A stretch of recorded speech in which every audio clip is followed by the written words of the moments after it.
Graças a Deus, mais um dia. Estamos indo trabalhar. Pessoal, dá um joinha aí no meu vídeo, tá bom? Que Deus abençoe vocês. Que vocês tenham um dia de paz, um dia de alegria, né? Eu tô gravando esse vídeo hoje. Hoje é que dia? Hoje é dia 8. Mas vocês vão praticamente ver esse vídeo no dia 9. Que vocês tenham um dia 9 abençoado. Um dia maravilhoso, tá bom? Que a graça de Jesus Cristo esteja presente na vida de cada um de vocês.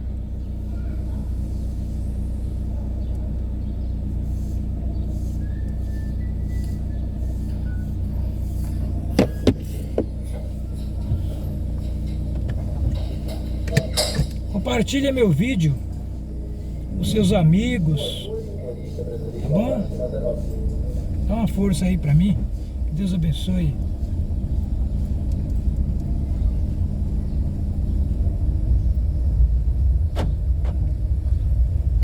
Senhor, me leve em paz nessa caminhada.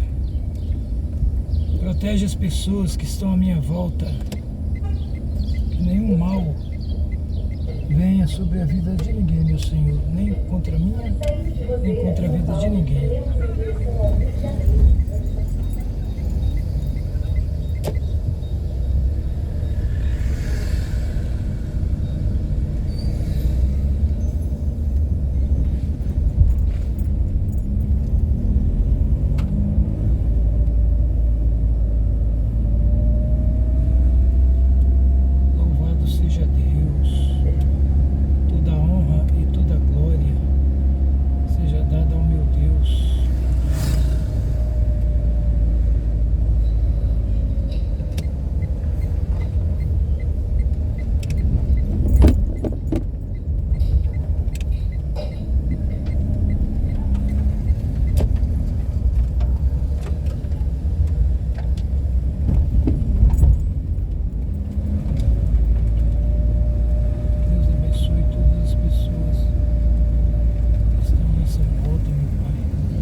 mais amado. Vamos abordar esse assunto à luz de Mateus capítulo 2.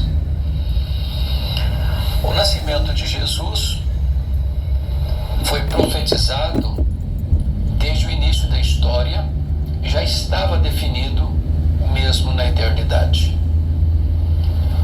O Antigo Testamento foi uma espécie de preparação para a vinda de Jesus ao mundo. Os patriarcas anteviram a sua vinda e os profetas profetizaram a sua chegada. O Antigo Testamento é uma espécie de prelúdio, de preparação da sua vinda ao mundo, e ele foi representado, por exemplo, lá na semente da mulher, que nasceria para esmagar a cabeça da serpente. Ele é o descendente de Abraão, em quem todas as famílias da terra são abençoadas. Ele é representado pelo Cordeiro da Páscoa, pelo maná, pela água que brotava da rocha, pela coluna de nuvem e pela coluna de fogo. Ele foi simbolizado pelo tabernáculo e pelo templo. Ele foi simbolizado pelas festas e pelos sacrifícios. Ele foi simbolizado pelo sábado. Tudo era sombra dele. Ele, a realidade. Diz a Bíblia que na plenitude dos tempos, ele nasceu de mulher, nasceu sob a lei, para ser o nosso Redentor. O Verbo eterno, pessoal e divino, se fez carne e habitou entre nós, cheio de graça e de verdade. E vimos a sua glória como do unigênito do Pai. Certamente, Jesus é a figura central da eternidade, figura central da história, figura central da Bíblia, figura central da igreja, figura central do céu. Jesus é a pessoa mais importante que pisou nessa terra. Seu nascimento foi profetizado e aguardado com muita expectativa. Porém, quando Jesus nasceu, embora celebrado pelos anjos e comunicado pelos pastores, este nascimento não teve a mesma aceitação de todas as pessoas. E o texto de Mateus capítulo 2 retrata isso de maneira eloquente, porque aqui temos 3 reações ao nascimento de Jesus. Temos a hostilidade do rei Herodes, temos a indiferença dos principais sacerdotes e escribas, e temos a adoração dos magos que vieram do Oriente. O texto nos informa que uns magos vieram do Oriente, porque viram lá a sua estrela e vieram a Jerusalém com uma pergunta: onde está o recém-nascido e rei dos judeus? Vimos a sua estrela no Oriente e viemos para adorá-lo. Com esta pergunta, diz a Bíblia, que o rei Herodes se alarmou, e com ele toda a cidade de Jerusalém. Então o rei Herodes convoca todos os principais sacerdotes e escribas e perguntam onde deveria nascer esse rei dos judeus. E esses líderes religiosos, amparados no conhecimento das Escrituras, afirmam que ele deveria nascer em Belém da Judéia.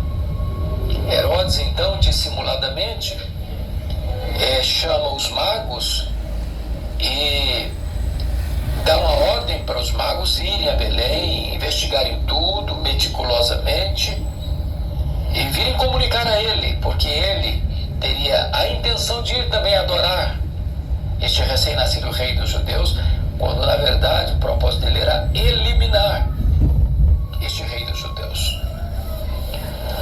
diz que os magos vão a Belém, e de Jerusalém a Belém, a mesma estrela que eles viram lá no Oriente os guia e para exatamente onde estava a casa, onde Jesus estava, na casa onde Jesus estava.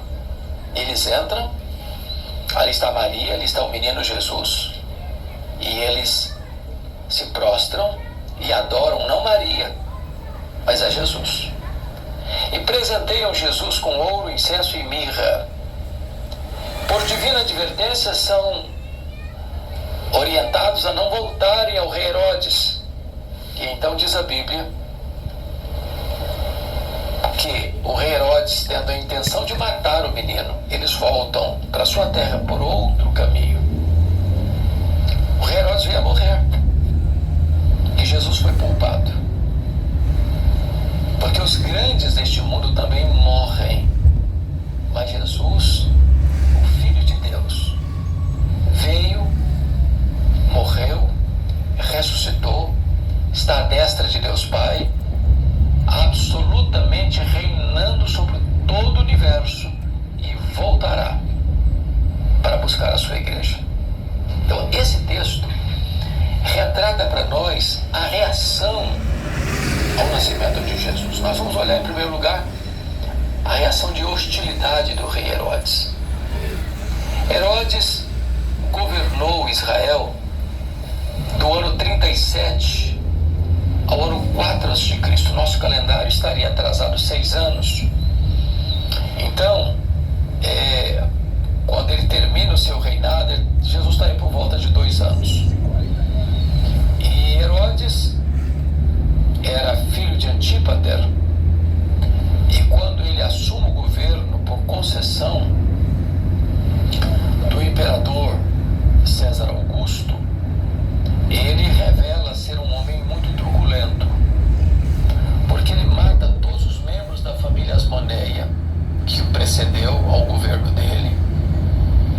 Ele manda matar 40 nobres do Sinédrio, que era composto de 71 membros, portanto a maioria. E embora tenha casado 9 vezes, a sua esposa preferida era Mariana, e ele, por ser uma família nobre, ele elimina um por um dos parentes de Mariana.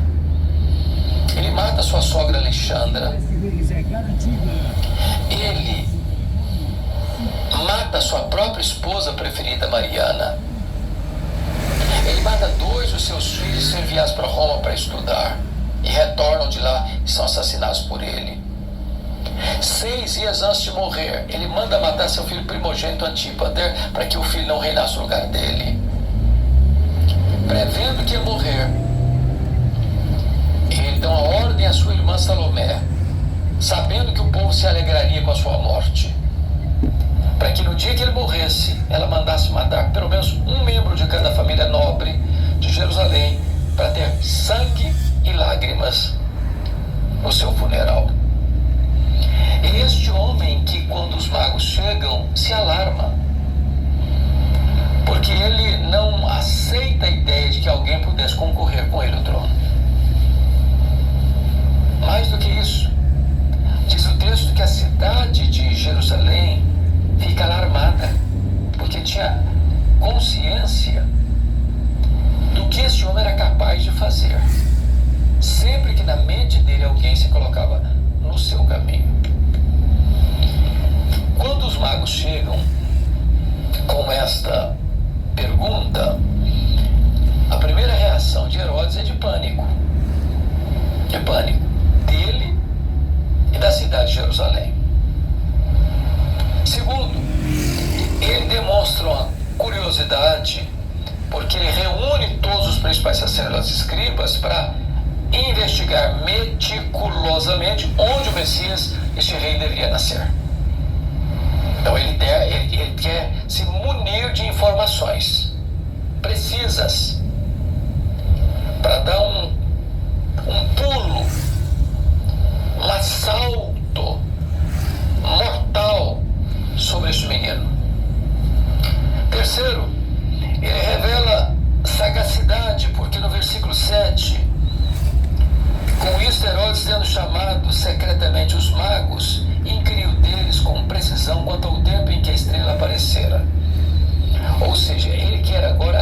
identificar não só o local do nascimento da criança, do recém-nascido rei dos judeus, ele quer saber com precisão também a idade dessa criança. Ele está fazendo um diagnóstico para estender o seu braço assassino na direção dessa criança. Mas ainda mais, ele tem uma estratégia sutil, porque o versículo 8 diz: e enviando-os a Belém, disse-lhes: ide informar-vos cuidadosamente a respeito do menino, e quando tiverdes encontrado, avisai-me, para que eu também possa ir adorá-lo. Então veja você que ele tem uma estratégia sutil, que é chamar secretamente os magos. Ele não quer publicidade, ele quer anonimato, ele quer ficar na clandestinidade. Mas agora ele retrata a sua dissimulação quando diz: eu quero ir também adorar o menino. E aqui ele tem morte no coração e adoração nos lábios. Há uma distância entre o que ele deseja e o que ele fala. Ele está sendo dissimulado, mentiroso, enganador. Suas palavras são macias, mas seus desejos são rudes, mortais. E aí chega a crueldade no versículo 13.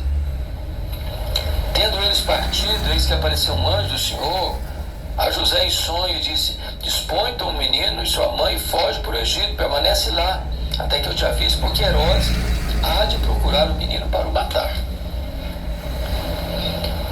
Então, aqui mostra a crueldade desse homem.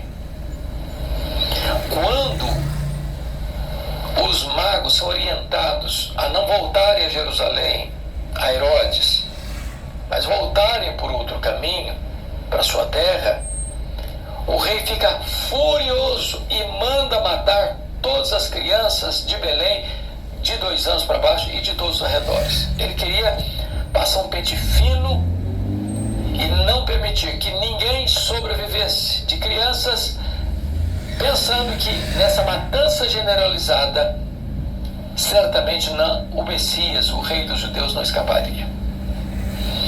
O que é para nós consolador é o que está escrito nos versos 19 e 20. É que esse homem morreu, como morrem todos aqueles que se opõem a Jesus. Talvez você pergunte: mas por que Jesus foi tão odiado? Por que ainda hoje ele é odiado? Porque ele está vivo. Nós vivemos um ambiente de cristofobia. Não há nenhuma religião mais perseguida do que a cristã. E esta cristofobia está presente nos poderes constituídos, nos meios de comunicação de massa, nos teatros, nos cinemas, nas mídias sociais, até nas cortes, nos palácios, nos parlamentos. Há uma hostilidade gritante, não só contra Jesus, mas contra os cristãos. Porque quando se persegue os cristãos, está se perseguindo a Jesus.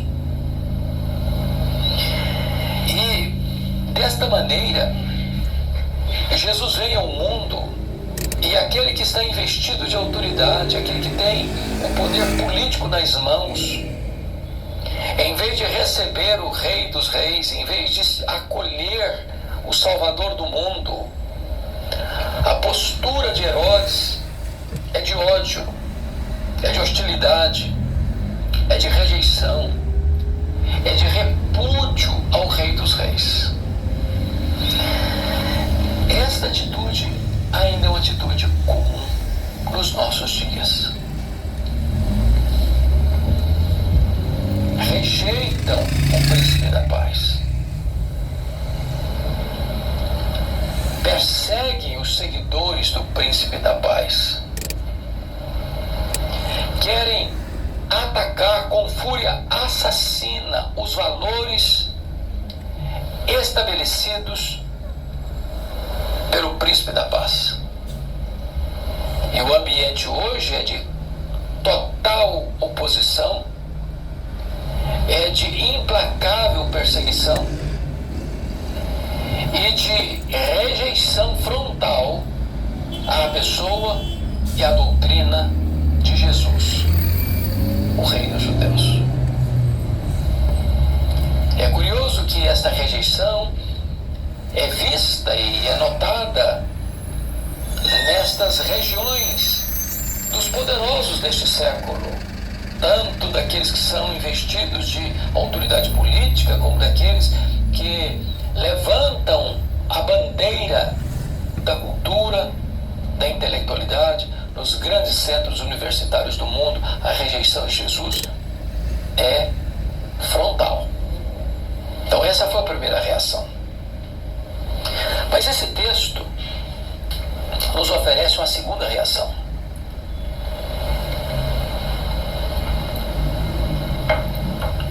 É a reação dos principais sacerdotes e escribas,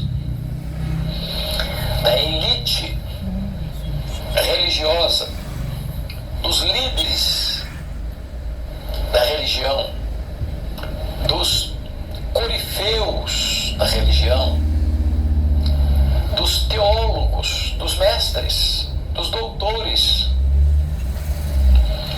daqueles que ocupavam as funções mais altas na hierarquia religiosa de Israel. Vejam vocês que os escribas e os principais sacerdotes tinham pleno conhecimento da verdade. Ao serem interrogados pela convocação de Herodes, eles apontam com diáfana clareza, com absoluta segurança, onde Jesus deveria nascer. Eles caminhavam pelos corredores das Escrituras com grande desenvoltura. Eles tinham um notório saber teológico, tinham uma mente iluminada pela verdade. Mas eles não demonstram qualquer interesse ou disposição de ir a Belém, encontrar Jesus e adorar Jesus. A essas alturas, Jesus devia já ter aproximadamente 2 anos. De Jerusalém a Belém, você tem um percurso muito breve, muito curto, de 10 quilômetros. Eles não foram, eles não se importaram. Eles retratam uma gritante indiferença, uma total rejeição, no sentido de que a indiferença é uma forma de rejeição. É não se importar. Mais tarde, esses escribas e esses principais sacerdotes vão se tornar em inimigos de Jesus, em opositores dos discípulos de Jesus. São eles, da elite religiosa, que vão, no final, contratar testemunhas falsas para acusarem Jesus. São eles que vão liderar o processo de acusarem Jesus de blasfêmia e sedição. São eles que vão levar Jesus ao pretório romano e entregarem Jesus ao governador Pôncio Pilatos. Por quê? Porque Jesus tocou na ferida. Porque Jesus entrou na praça do templo que eles administravam para seu auto-enriquecimento, com as mesas dos cambistas, com a venda de animais para os sacrifícios, cobrando preços exorbitantes. E Jesus entra na praça do templo e vira as mesas dos cambistas e abra os currais das ovelhas, abra as gaiolas das pombas e rolas, e os denuncia dizendo: vocês transformaram a casa do meu pai, casa de oração, em covil de salteadores. Quando Jesus mexe no bolso deles, na economia deles, que haviam transformado o templo num mercado de negócios, usando de meios escusos, maldosos, para explorar os adoradores que vinham de diversos lugares do mundo às festas de Israel. Agora eles não ficam mais num campo neutro, naquela zona cinzenta da indiferença. Agora eles se levantam como maiores opositores do ministério de Jesus. Se mancomunam com os gentios para condenarem Jesus. E não descansam até verem Jesus crucificado. Preste atenção nisso. A indiferença vira hostilidade. A indiferença se transforma em oposição. E a reação ao nascimento de Jesus por Herodes é de hostilidade. Pelos principais sacerdotes e escribas é de indiferença, que vai desembocar na mais crua, nua e rude oposição a Jesus. Mas esse texto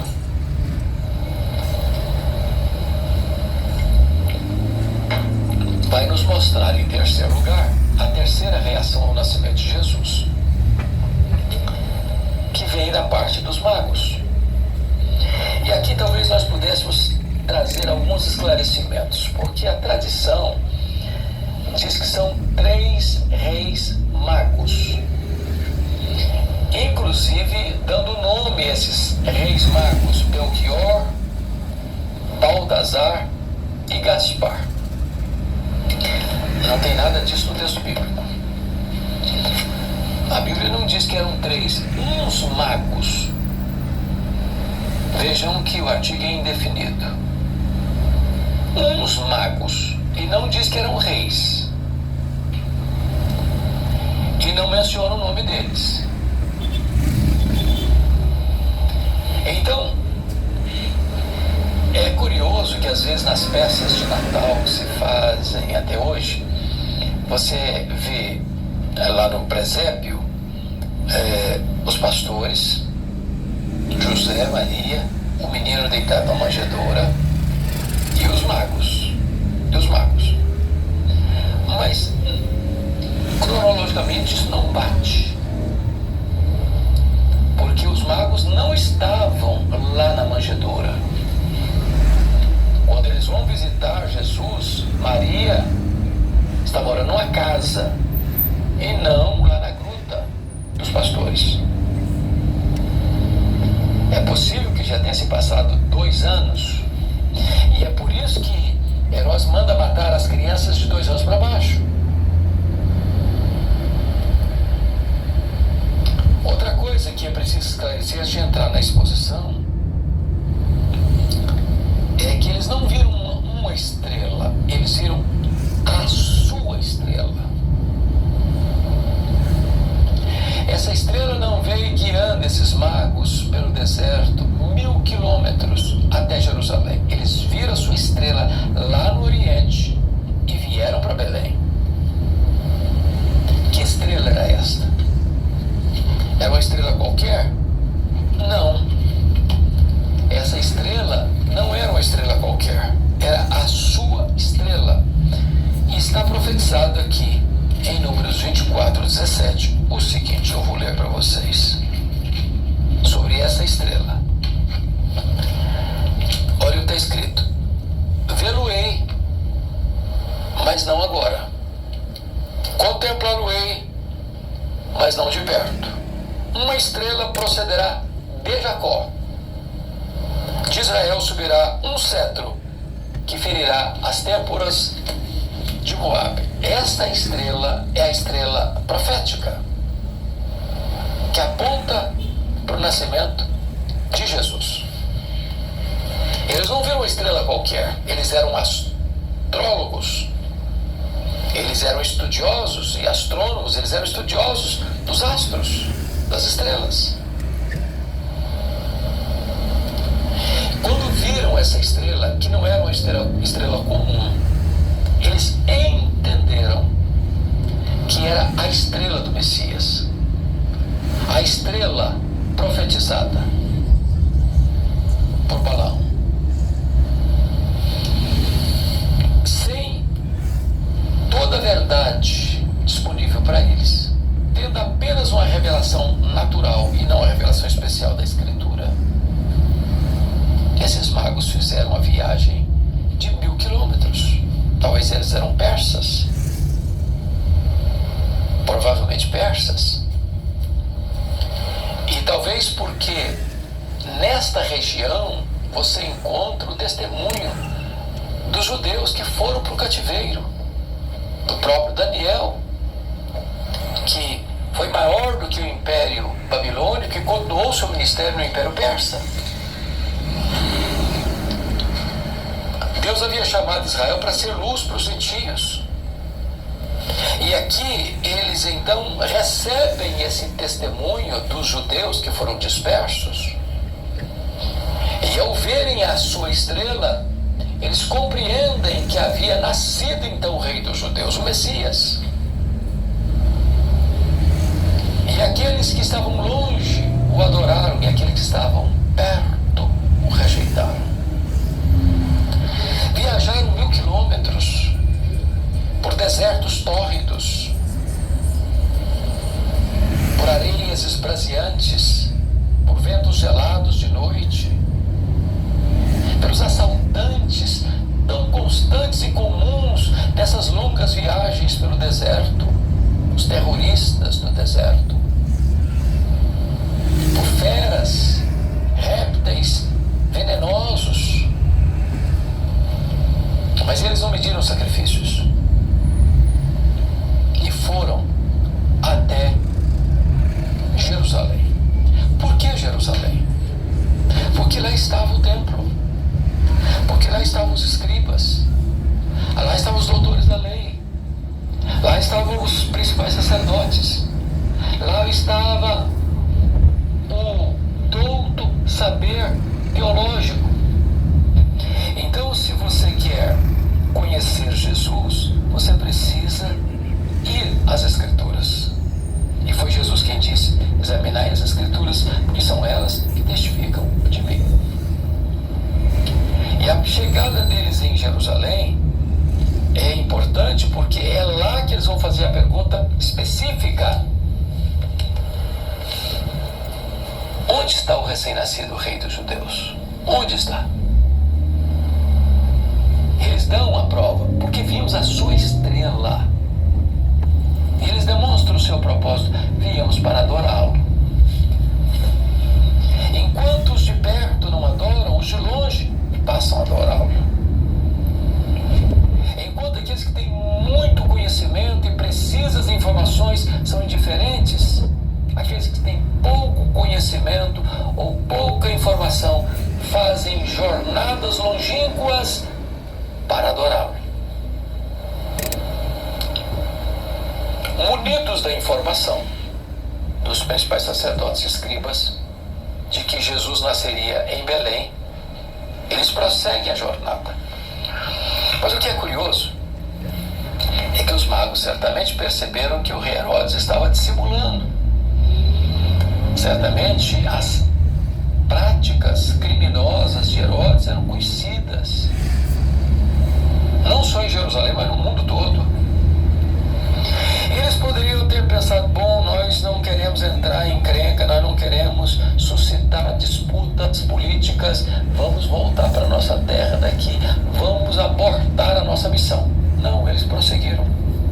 E é curioso que a estrela os guia de Jerusalém a Belém, e para exatamente onde estava o menino Jesus, na casa onde estava o menino Jesus.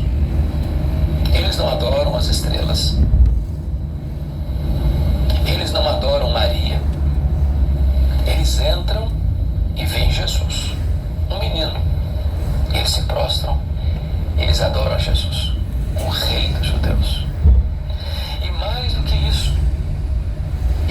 presenteiam Jesus com ouro, incenso e mirra, reconhecendo o seu tríplice ministério. Ele é o rei dos reis, recebendo ouro. Ele é o sumo sacerdote, recebendo incenso. Ele é o profeta que veio para morrer, recebendo mirra. Eles reconhecem a divindade de Cristo, o tríplice ministério de Cristo. Eles devotam o que têm a Jesus. É curioso que o texto encerra dizendo que por divina advertência eles não deveriam retornar para Belém, porque a intenção de Herodes era matar Jesus e não adorá-lo. E eles então retornam por outro caminho à sua terra. Isso é uma lição maravilhosa, porque todos aqueles que têm um encontro verdadeiro com Jesus nunca retornam pela mesma estrada. Eles voltam por outro caminho, e o caminho é Jesus. Eles não mais permanecem no mesmo estilo de vida, eles retornam por outra estrada, porque aqui houve uma transformação, um novo coração, uma nova mente, uma nova vida, uma nova história, um novo futuro. Estamos aqui celebrando o Natal, ano após ano. Sabe por quê? Porque Jesus está vivo. Você não comemora aniversário de quem está morto. Jesus disse: eis que eu estive morto, mas estou vivo pelos séculos dos séculos. E a este Cristo vivo, todo-poderoso, Rei dos reis, Senhor dos senhores, é que nós adoramos. Não seja como Herodes, hostil. Não seja como os principais sacerdotes escribas, indiferente. Seja como os magos, que tendo a informação da verdade, ainda que não plena, buscam a Jesus. Tendo informação plena, vão ao encontro de Jesus. Encontrando a Jesus, o adoram e o presenteiam, colocando tudo o que são e têm aos pés do Salvador. Que você não seja hostil nem indiferente, que você seja adorador do Rei dos reis, do Senhor dos senhores. Que Deus abençoe a sua vida, seu coração, sua família, e que Jesus seja a principal razão da nossa vida. Deus abençoe você. Deus abençoe a sua casa. Amém.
Glória a Deus, aleluia.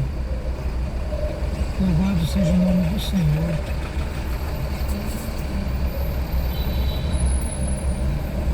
O pessoal está recapeando o asfalto aqui, ó. Tudo parado. Final de ano, época de eleição é difícil, né? Ano de eleição é complicado.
Davi já está fugindo do seu sogro há mais de 10 anos, se escondendo nas cavernas, nos desertos, nas cidades, até mesmo em território estrangeiro.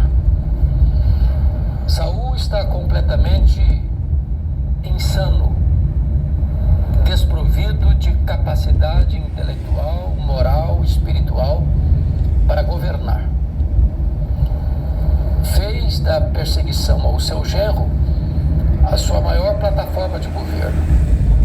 E Davi, com seus 600 homens, suas respectivas famílias, cansados de tanto fugir daqui para ali, para colar, agora tomou uma decisão inusitada.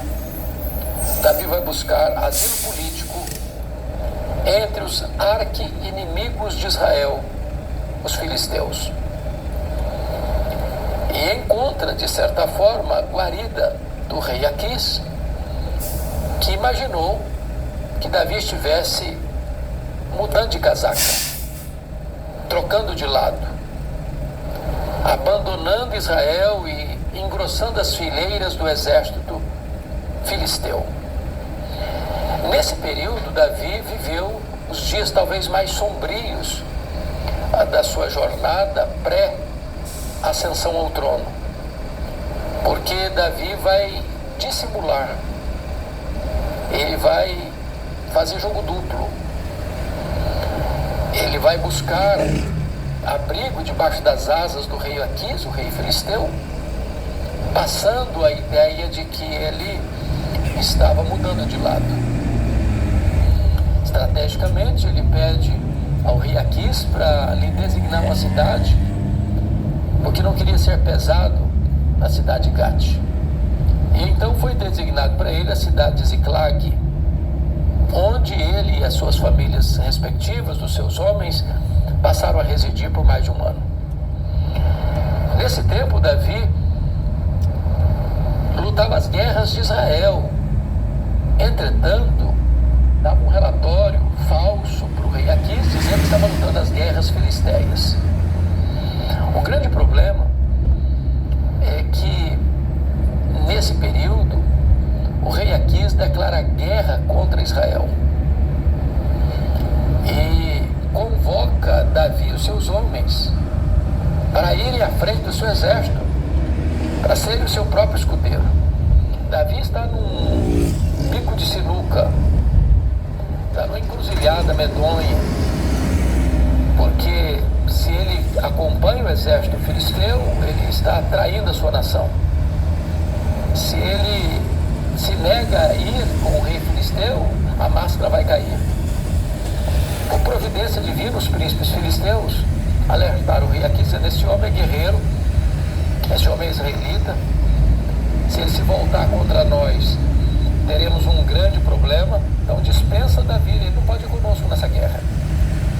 E isso, de certa forma, foi a providência de Deus para livrar Davi daquela situação constrangedora.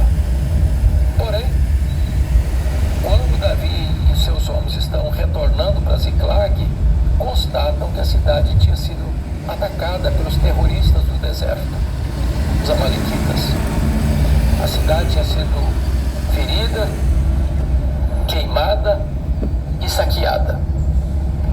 E ainda mais, os amalequitas levaram cativos os filhos, as filhas e as mulheres. Quando eles chegam e veem esta cena, diz a Bíblia que Davi e os seus homens choraram até não terem mais forças para chorar. Os homens de Davi estão revoltados porque cada um amargurado por ver seus filhos e filhas prisioneiros, cativos nas mãos dos amalequitas, se insurgiram contra Davi, a ponto de querer apedrejá-lo. Entretanto, Davi reanimou-se no Senhor seu Deus e orou a Deus e perguntou: perseguirei eu o bando? Alcançá-lo-ei? Em outras palavras, eu vou aceitar passivamente a decretação da derrota ou eu vou reagir? E Deus respondeu respondeu a Davi dizendo: reage, Davi. Persegue o inimigo, Davi. Porque tudo que ele tomou de você, você vai trazer de volta. Davi então se dispôs a lutar pela sua família, pelas famílias dos homens que o acompanhavam, e impôs aos amalequitas uma cachapante derrota. E tomou tudo de volta. As coisas grandes, pequenas, os rebanhos, os filhos, as filhas, as mulheres, tudo Davi tornou a trazer de volta. Bom, essa narrativa bíblica é uma espécie de retrato da batalha espiritual que todos nós travamos, mormente na arena da família. Os amalequitas aqui, atacando de maneira tão avassaladora a cidade de Ziclag, retratam a fúria com que o diabo e seus agentes atacam a família. Eu quero aqui destacar no texto algumas marcas deste ataque. Primeiramente, você vai notar comigo no verso 1, que diz que eles tinham dado com ímpeto contra o sul de Ziclag. É um ataque violento, avassalador, arrasador. Parece-nos que é isso que estamos vendo hoje, um ataque frontal à família, procedente das leis enviesadas que são criadas, da grande mídia que tem na sua grade de programação muitos programas, sejam nas suas novelas, nos seus filmes, nas suas entrevistas, até mesmo no seu jornalismo, uma espécie de desconstrução dos valores, dos pilares centrais da família. Seja através dos poderes constituídos do teatro, do cinema, da televisão, da internet, da mídia, nos seus mais diversos aspectos, da literatura. É uma espécie de ataque frontal à família, onde se mina os pilares, onde se solapa os alicerces, onde se ataca de forma brutal, com rigor desmesurado, essa instituição primeira, que é a célula mãe da sociedade. Quantas pessoas estão profundamente feridas, atingidas de cheio por esse ataque frontal do inimigo, que visa destruir a família, distorcer a família, desfigurar a família, adoecer a família. Mas o texto prossegue no verso 1 e diz que os amalequitas tinham ferido e queimado a cidade. Bom, você queima estruturas físicas e você fere pessoas. Há aqui prejuízos financeiros e há aqui relacionamentos atingidos. No ataque frontal do inimigo, há certamente prejuízos financeiros, porque quando uma família se desconstrói, é claro que vem o prejuízo financeiro. Você não tem um divórcio sem problema financeiro. Uma família dividida, rasgada, ela vai ter mais despesa. Esta família está enfrentando perdas de bens que foram adquiridos. Os rebanhos foram levados pelos amalequitas. Mas pessoas são feridas. Feridas na alma, feridas na mente, feridas nas emoções, nas memórias, no próprio corpo. Parece-me que hoje a família virou um campo de guerra. É curioso que as estatísticas do feminicídio, por exemplo, retratam que mais de 50% das mulheres assassinadas são assassinadas por namorado, ex-namorado, noivo, ex-noivo, marido, ex-marido, companheiro, ex-companheiro. Parece que o lar não é mais aquele ambiente de aconchego, de proteção, Ao contrário, é um lugar onde as pessoas estão expostas a grandes riscos. Pais contra filhos, filhos contra pais, marido contra mulher, mulher contra marido. E a família vai virando esse cenário de gente ferida, abusada na infância. Pessoas que carregam um fardo pesado de culpa. Pessoas que nunca superaram seus traumas de infância. Pessoas que curtem uma dor que lateja e pulsa na alma. Toda essa situação retrata para nós como a família tem sido atingida, marcada, carimbada por essas feridas que às vezes são escondidas atrás de um sorriso, escondidas atrás de roupas de grife, de festas megalomaníacas, mas que lá no fundo tem um coração machucado, tem uma alma esmagada, tem dores silenciosas que latejam lá no mais profundo da alma. Quando eu vejo esse texto, percebo também que no ataque do inimigo, o alvo principal é a família. Porque levaram cativos os filhos, as filhas e as mulheres. Ora, nenhum cônjuge pode estar bem sabendo que sua esposa, sua mulher, seu marido está na mão do inimigo. Nenhum pai pode estar bem se percebe que seus filhos estão prisioneiros. E há muitos laços, há muitas algemas, há muitos grilhões que prendem as pessoas hoje. Como os vícios, tabagismo, o alcoolismo, a maconha, a cocaína, o crack. Quando você vê hoje um esforço para se tornar lícito o uso de drogas letais, você percebe quão longe a nossa sociedade está dos valores e princípios que devam governar e reger a família.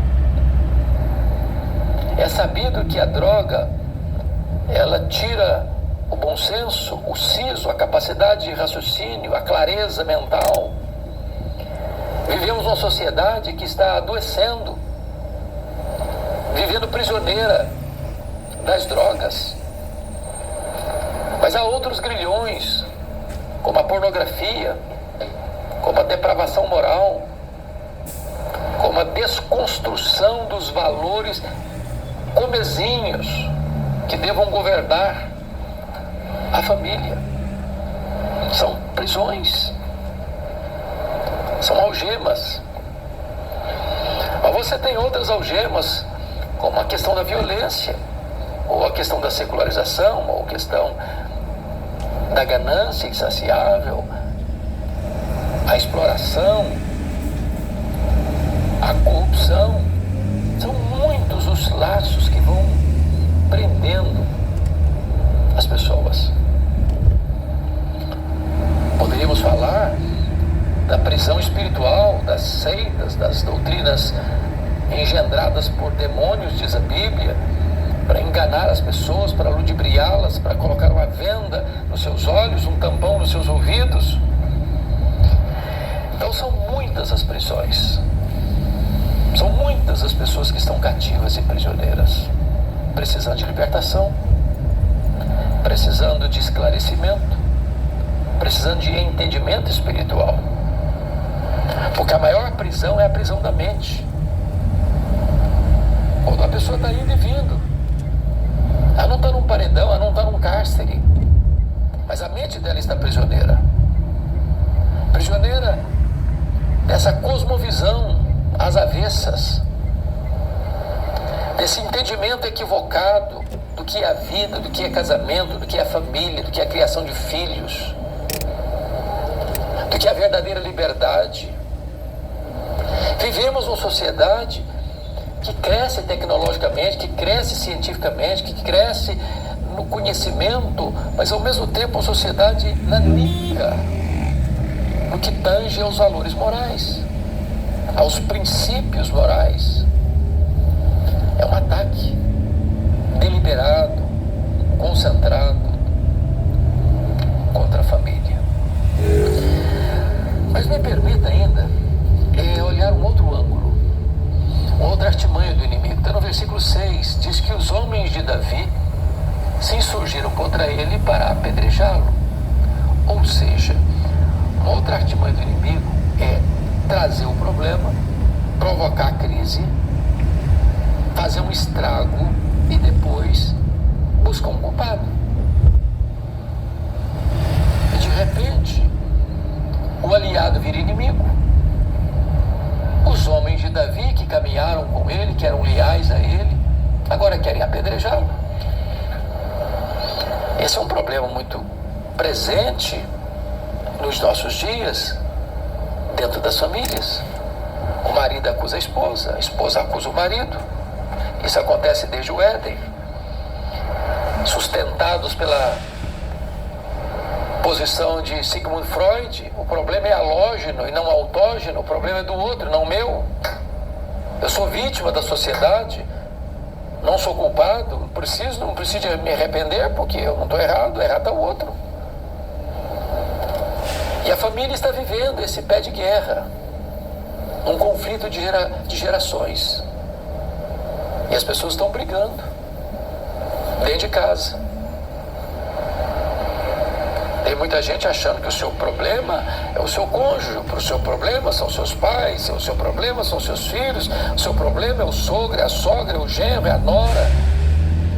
Quando, na verdade, deveríamos nos unir como família para enfrentar o verdadeiro inimigo. Quando você faz do aliado um inimigo, você faz do inimigo um aliado. Isso é uma estratégia, isso é uma artimanha do próprio inimigo para botar a família num pé de guerra, numa tempestade de crise, de acusações, de culpas. Mas ainda tem um último ponto que eu quero focar nesse ataque do inimigo. Está lá no versículo 16. Diz que os amalequitas desceram e fizeram uma grande festa por todo aquele despojo que tomaram dos filhos de Israel, dos filhos de Judá. O que significa isso? Significa que quando o inimigo vem, ataca, queima, fere, aprisiona, isso é motivo de festejo para ele. A pergunta que precisa ser feita é esta: onde a minha vida, onde a minha casa, onde o meu lar está produzindo festa? No acampamento de Deus ou no arraial do inimigo? No caso aqui, Davi não estava protegendo Ziclague. Davi estava matriculado numa outra escola. Ele estava acompanhando o exército inimigo, o exército filisteu.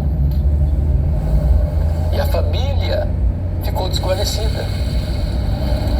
Às vezes nós estamos envolvidos em muitas batalhas que não são as verdadeiras batalhas. Estamos em guerra, numa guerra que não é a nossa. Estamos defendendo os inimigos e desprotegendo a família. Então, cuide da sua família. Sua família não é perfeita, como a minha também não é. Mas é a sua família. É a família que você tem. Lute por ela. O texto diz que o inimigo está festejando porque impôs uma derrota às famílias do povo de Deus. E quantas derrotas nas famílias do povo de Deus? Quantas investidas do inimigo? Quantos prejuízos sofridos? Quantos jovens atingidos? Quantos cônjuges atingidos? quantos lares em crise e em pé de guerra. Bom, esse é o primeiro ponto dessa mensagem. Mas há um segundo ponto que para mim é fundamental, porque a pergunta é: o que você vai fazer quando você percebe que o inimigo está atingindo a sua família? Davi nos ensina algumas lições. A primeira coisa que Davi fez está no versículo 4. Diz o texto que ele chorou até não ter mais forças para chorar. Davi não chora escondido, trancado num quarto. Ele chora em público, para todo mundo ver. Quem chora está dizendo que alguma coisa está errada. Quem chora está demonstrando que está inconformado com o caos. Quem chora está dizendo que não pode aceitar passivamente a decretação da derrota. Davi está chorando. E talvez essa seja uma necessidade nossa de chorarmos pela nossa família. Há muitas pessoas que choram diante dos melodramas das novelas, dos filmes, das séries de Netflix. Mas você tem chorado pela sua família? Às vezes nós lutamos pela nossa família com os olhos enxutos demais, com o coração seco demais. Qual foi a última vez que você chorou pela sua família? Isso me faz lembrar a história do pastor Tim Cymbala, um pastor batista lá nos Estados Unidos. Pastor de uma grande igreja. Um dia ele chegou em casa e a sua filha, adolescente, primogênita, disse assim: papai, eu não quero saber mais da igreja. Eu quero ir embora, quero sair de casa, quero curtir a vida, quero ver o que está acontecendo do outro lado do muro. Seu pai insistiu, pediu, chorou, não adiantou nada. Esse adolescente botou uma mochila nas costas, saiu porta fora. E o pai chegou a pensar em deixar o ministério. Falei: eu não tenho estrutura para ser pastor numa situação dessa.